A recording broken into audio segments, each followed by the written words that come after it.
आया नहीं था। चलो लेकिन मंत्री जी, हाँ, आज दिल्ली की मुख्यमंत्री जो है आतिशी, उन्होंने कहा कि पराली जो है वो हरियाणा सबसे ज्यादा जला रहा है, उसका प्रभाव पड़ रहा है और पंजाब ने बहुत प्रबंधन कर लिया है, पंजाब में ना के बराबर पराली जल। देखो, अभी पिछले दिनों माननीय सुप्रीम कोर्ट में दोनों प्रदेशों के चीफ सेक्रेटरी को बुलाया गया था। आपको भी उसकी जानकारी है। उसमें पंजाब के चीफ सेक्रेटरी को माननीय सुप्रीम कोर्ट ने फटकार लगाई कि हरियाणा का अनुसरण करो। हरियाणा में पराली पहले की अपेक्षा कम जल रही है। सरकार ने ज्यादा केस बढ़ाए, सरकार ने समझदारी से काम लिया है। किसानों को भी हरियाणा सरकार ने ज्यादा समझाया है। लेकिन मैं इस मुद्दे को राजनीतिक तौर पर ना दिखवाना चाहता हूँ, ना देखना चाहता हूँ। ये मुद्दा कोई राजनीतिक मुद्दा नहीं है। आम आदमी पार्टी की सरकार जब दिल्ली में थी और पंजाब में दूसरी पार्टी की सरकार थी, तो वो कहा करते कि हरियाणा से पोल्यूशन आता है पराली और पंजाब से आता है। जब से पंजाब में आम आदमी पार्टी की सरकार बढ़ी, तब से वे दोनों स्टेटों के ऊपर आरोप लगाने लगे। मैं पर्यावरण मंत्री के तौर पर एक बात कहना चाहता हूँ, इसमें किसी का कसूर नहीं है। ये ठीक है कि हम भी उतने ही कसूरवार हैं कि हमारे किसान भी थोड़ा बहुत जलाते हैं। पंजाब के भी 10-5%, 15%, 20% ज्यादा जला सकते होंगे। ये मुद्दा राजनीति का मुद्दा नहीं है, हमारी सेहत से जुड़ा हुआ मुद्दा है। एनसीआर के बहुत से जिले इस प्रदूषण से बहुत प्रभावित है। और मुझे अभी मैं बाहर कह रहा था, मेरे को व्हाट्सएप आया, गुड़गांव में आज AQI 774 है। तो मैं ये मान सकता हूँ कि आम आदमी उस AQI 774 में कैसा जिंदा रह सकता है। आने वाली नस्लों की उम्र भी कम हो जाएगी। मैं गुड़गांव का बासिंदा हूँ। गुड़गांव NCR का मेन जिला है और हमारे जीवन की भी, नरवीर सिंह की भी अपने उम्र 10 साल तकरीबन कम हो गई। आहिस्ता आहिस्ता यूं ही प्रदूषण चलता रहा तो हमारे आने वाली नस्लों की भी बहुत उम्र कम हो जाएगी। इसको राजनीतिक मुद्दा ना बना करके हर आदमी सोचे, तीनों सरकारें बैठकर इस पर विचार विमर्श करें, केंद्र सरकार भी बैठे। पर्यावरण मंत्रालय माननीय भूपेंद्र यादव जी के पास है। वे आज शायद, मुझे उम्मीद है, चुनाव प्रचार महाराष्ट्र में खत्म हो रहा, कल तक दिल्ली आएंगे। मैं बहुत जल्दी इसी हफ्ते उनसे मुलाकात करूंगा। जो भी देश लेवल पर इस NCR क्षेत्र में इस प्रदूषण का इलाज हो सकता हो, वो हम करने की कोशिश करेंगे। पिछले हफ्ते, आज से 15 दिन पहले, जब मेरे को चार्ज मिला तो मैंने बैंगलोर बात की थी एक प्राइवेट कंपनी से कि कोई बारिश कृत्रिम, जैसे दुबई वगैरह विदेशों में करवाते हैं, उस प्रकार की कोई बारिश यदि हम NCR क्षेत्र में करवा सके हैं तो खर्चा कुछ भी हो, लेकिन आम जीवन का सवाल है आम आदमी के का। लेकिन उन्होंने कहा कि कोई ऐसे अभी बादल बने नहीं है, यदि बादल हो जाएंगे तो उसमें इंजेक्ट कर देते हैं तो बारिश हो जाती है।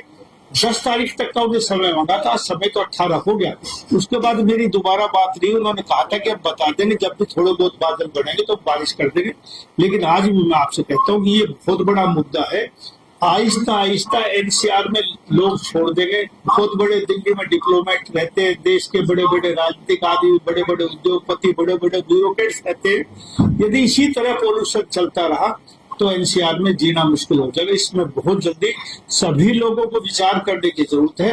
और मैं सबसे निवेदन करता हूँ और एक आप लोगों से भी करता हूँ, इसको ज्यादा से ज्यादा प्रचार करें कि कुछ पराली का तो जो धुआं है वो सर्वे के मुताबिक 4-5% होता है। नरवीर सिंह बिना पोल्यूशन मंत्री भी, मैं चुनाव में एक बात कहा करता कि सबसे ज्यादा प्रदूषित यदि कोई करता है तो पॉलीथीन करता है। आप भी इस बात को मान लोगे कि हर घर में 10-5 पैकेट हमारे पॉलीथीन के डेली आदमी लेके आते हैं। आप उसको रोजमर्रा आप देखते हैं कि पॉलीथीन का इस्तेमाल हम करते हैं, उसको डाल देते हैं, कूड़े में डाल देते हैं, कहीं जहां भी जाके डंप होता है तो उसमें आग लगाई जाएगी, सबसे जहरीला धुआं उसका निकलता है। दूसरा, यदि हम उसमें कोई पुरानी सब्जी, कोई और चीज डालकर उसको गांठ मार कर डाल देंगे तो वो सीवर में जाएगा, सीवर को चोक करेगा। तीसरा, यदि हम नहीं भी चढ़ाएंगे तो जहां भी ये जाके इकट्ठा होगा, धरती में जाएगा, तो इसको गलने में 400 साल लगते हैं। अंदाजा लगाई, हम एक जनरेशन 25 साल के बाद दूसरी जनरेशन मान लेते हैं तो 16 जनरेशन हमारी चली जाएंगी इसको गड़ाने में। दूसरा, मैं एक निवेदन करता हूं कि हमारे NCR में सर्वे के मुताबिक एक साल में खुशियों के, शादी ब्याह, दुआ पूजन, इनके कार्ड 10 करोड़ छपते हैं। आज से पहले 3-4 साल पहले 10 करोड़ छपते थे, अब शायद ज्यादा छपते होंगे। और 7 करोड़ कार्ड हैं, 3 करोड़ उसमें सूटकेस है। मतलब आप समझे, सूटकेस का मतलब जिसमें इलायची, सुपारी, खुशबू, पिस्ता, बादाम, जो संपन्नता आई उसमें लोग इतने बड़े बड़े अटैची लेके जाते हैं। वो किस चीज से बढ़ता है? वो कागज से बढ़ता है। और कागज कहाँ से आता है? पेड़ कटने से आता है। यदि हम आज भी हमें इस आधुनिक युग में सबके गरीब से लेके अमीर तक हर हाथ में आपके मोबाइल है, हमारे यदि कोई दुख की घड़ी किसी परिवार में आ जाए तो हम उसको कार्ड छिपवा के नहीं भेजते, हम व्हाट्सएप के जरिए अपने दुख का समाचार अपने सगे संबंधी, रिश्तेदार, मिलने वालों के पास भेजते हैं। तो खुशी का क्यों नहीं? मैंने 2 शादियां 7 साल पहले की, अपने बेटे की भी बेटी की भी, एक भी कार्ड मैंने नहीं छपवाया। व्हाट्सएप के जरिए निमंत्रण दिया, हजारों लोग आए। तो ये लोगों का कहने का चलन है, नहीं मैं कार्ड दूंगा तब मेरे आएंगे, नहीं, ऐसी बात नहीं। मेरा आपसे निवेदन, आप शुरुआत करके देखिए। हम सब लोग संपन्न लोग हैं, पढ़े लिखे लोग हैं। यदि हम शुरुआत नहीं करेंगे तो कौन शुरुआत करेगा? इसलिए मेरा आपके माध्यम से आम जनता से निवेदन है कि कार्ड ना छपवा करके आप व्हाट्सएप के जरिए अपना समाचार भेजिए।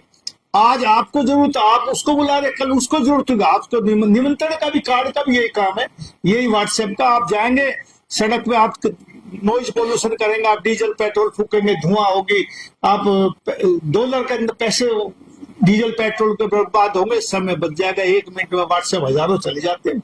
बैठ के ज्यादा से ज्यादा आप टेलीफोन कर दीजिए, इससे प्रदूषण में बहुत मुक्ति मिलेगी और हमारा वायुमंडल ठीक होगा।